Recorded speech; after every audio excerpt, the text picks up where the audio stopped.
we are practicing conjunctions. Okay, these are the conjunctions written over here. You can see these are the prepositions. We have already practiced prepositions. Now we are practicing conjunctions. So ready to practice? Yes. Okay. वहां जाओ और उसकी मदद करो. Go there and help him. ऐसे मैंने कहा stage पर आओ और सीखो. Come on the stage and learn. Okay, यहां बैठो अथवा वहां बैठो. Sit here or sit there. The next we have वह या तो इंदौर से हैं या फिर भोपाल से. He is either from Indore or from Bhopal. और अगर मैंने कहा वो ना तो इंदौर से ना ही भोपाल से, तो क्या कहोगे? He is neither from Indore nor from Bhopal. मैं ना तो इंग्लिश जानता हूं ना ही हिंदी. पहले सुनना ध्यान से. मैं ना तो हिंदी जानता हूं ना ही English. I know neither English nor Hindi. Getting? तो neither मतलब क्या होता है? ना ही, ना तो ना ही. और either मतलब या तो या फिर. आ रही बात समझ में?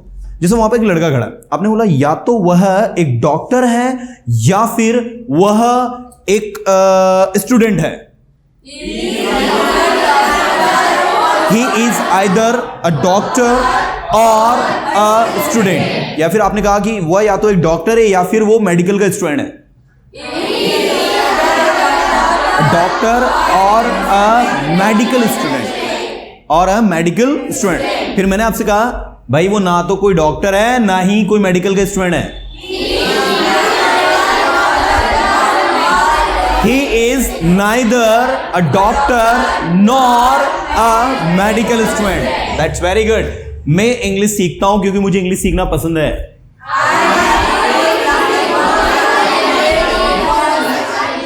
I learn English because I like to learn English. I like to learn English. मैंने कहा वह एक अच्छा सिंगर ही नहीं, एक अच्छा डांसर भी है.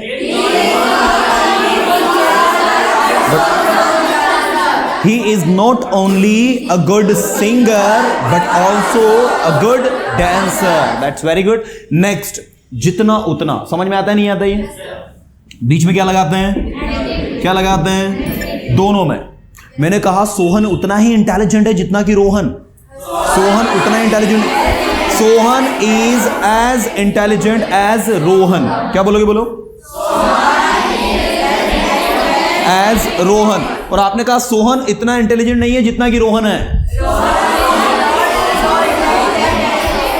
Sohan is not so intelligent as Rohan. आ रही है बात समझ में? रवि के पापा उतने ही ऊंचे हैं जितने कि सोहन के पापा है. As tall आ गया, TALL. Ravi's father is as tall as Sohan's father. और जब आप कहोगे रवि के पापा उतने ऊंचे नहीं है जितने कि सोहन के पापा है, Ravi's father is not so tall as Rohan's father. Are you getting? Ravi's में एपिस्ट्रॉफ एस लगेगा, थोड़ा ध्यान देना. Ravi's father is not so tall as Rohan's father. The next we have मैं पढ़ाई करता हूं ताकि मैं पास हो जाऊं. अच्छा, ये वाला सो दैट नहीं है भाई. एक और सो दैट होता है. इस सो दैट में तो क्या लगता है बीच में? एडजेक्टिव. लेकिन वो सो दैट का मतलब पता है क्या निकलता है? ताकि. क्या निकलता है? अबे दोनों सो दैट को ध्यान से समझना. मैंने कहा रवि इतना होशियार है कि वो किसी भी एग्जाम को पास कर सकता है. Ravi so intelligent that he can pass any exam. बोलो एक बार फिर से.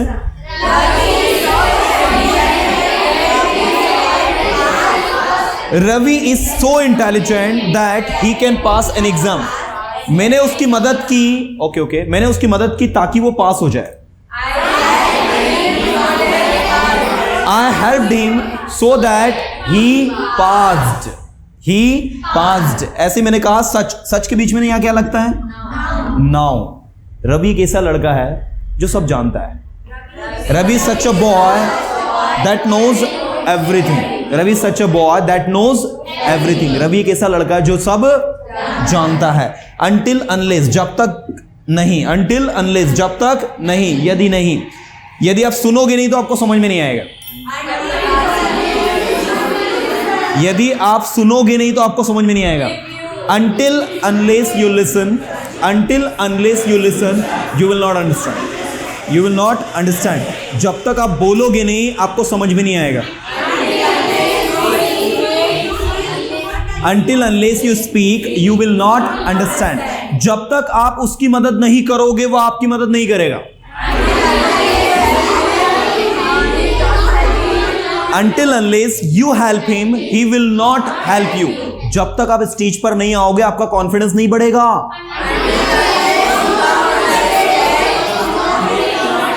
Until unless you come on the stage, you will not boost up your self confidence। यदि आप सुनोगे तो आपको समझ में आएगा। If you listen, you will understand। If you listen, यद्यपि वह मेरा दोस्त है लेकिन वो मेरी मदद नहीं करता है। Although he is my friend, yet he doesn't help me।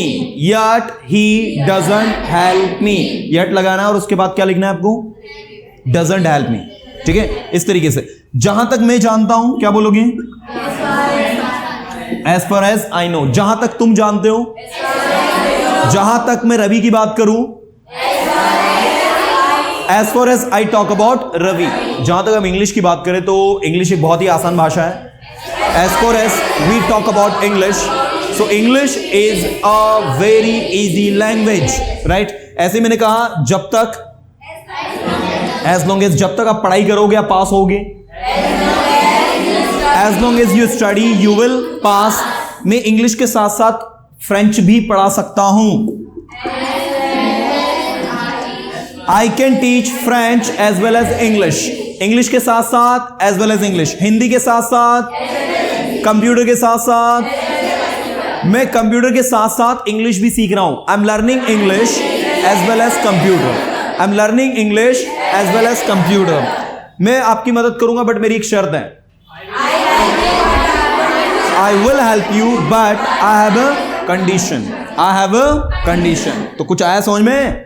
मैंने कहा ज्यों ही जैसे ही वो यहां आया, as soon as he came here। जैसे ही पुलिस आई,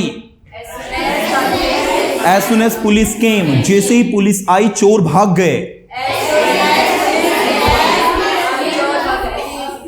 चोर भाग गए। as soon as police came चोर भाग गए।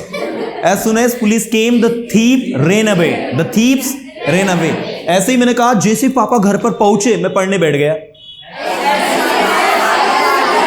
As soon as father reached at home, I started studying। मैं पढ़ने बैठ गया मतलब मैं पढ़ने लगा।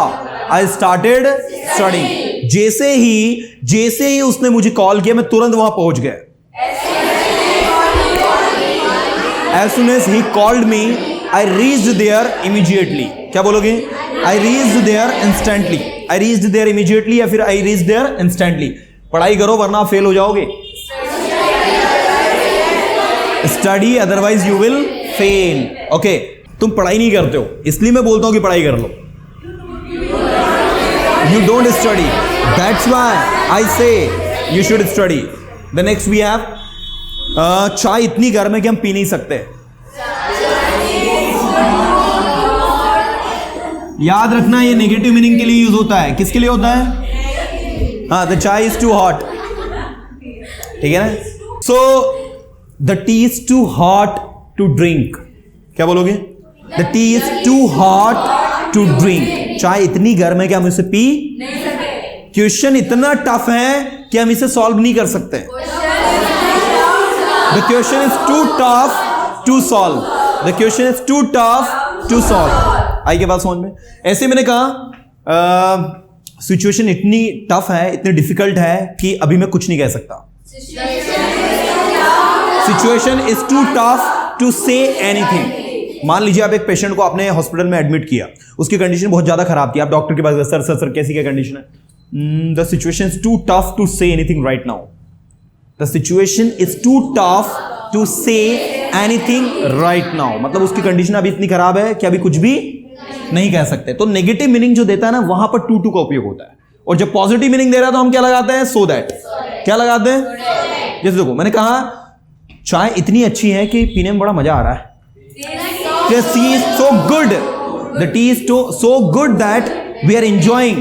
We are enjoying. इस तरीके से चलो whether or not पढ़ाए गए, चाहे आप पढ़ाई करो ना करो, whether you study or not, चाहे वहां जाओ ना जाओ, whether you go there or not, चाहे आप यहां आओ ना आओ, whether you come here or not, तो इस तरीके से वेदर का यूज होता है। और हार्डली के साथ में क्या लगाते हो? व्हेन। मुश्किल से उसने 2 सेंटेंसेस बनाए। Hardly had he made 2 sentences. मुश्किल से वह वहां गया। Hardly had he gone there. मुश्किल से वह स्टेज पर आया कि सब लोग हंसने लगे तो वह वापस चला गया। Hardly had he come on the stage when everybody started laughing and he went back. And he went back, और वो वापस चला गया। मतलब कोई काम मुश्किल से हुआ और तब कुछ हो गया। जैसे मान लीजिए मुश्किल से मैंने 2 सेंटेंस लिखे ही थे कि मेरा टाइम ओवर हो गया, सर ने बोला ए चलो दे दो पेपर, समझे कि नहीं? तो इस तरीके से वहां क्या लगता है? हार्डली। और हार्डली के एडवर्ब है। हार्डली क्या है? जिसका उपयोग आप कहीं भी कर सकते हो। जैसे आपने कहा कि मुश्किल से वो यहां पहुंचा ही था, ही हार्डली केम हियर। मुश्किल से 2 रन बनाया उसने, ही हार्डली मेड 2 रन्स। मुश्किल से उसने कुछ लिखा और फिर कुछ भी नहीं लिख पाया वो, है ना? He wrote hardly something then when he didn't get the time, you know। तो याद रखना, अगर हार्डली लगा रहे हो तो हार्डली के साथ फिर क्या लगाना है आपको अगले सेंटेंस में? when लगाना है। ये भी याद रखना आप लोग थोड़ा। चलो अभी आप मुझे बताओ, समझ में आया यहां तक? अरे आया नहीं आया? रियली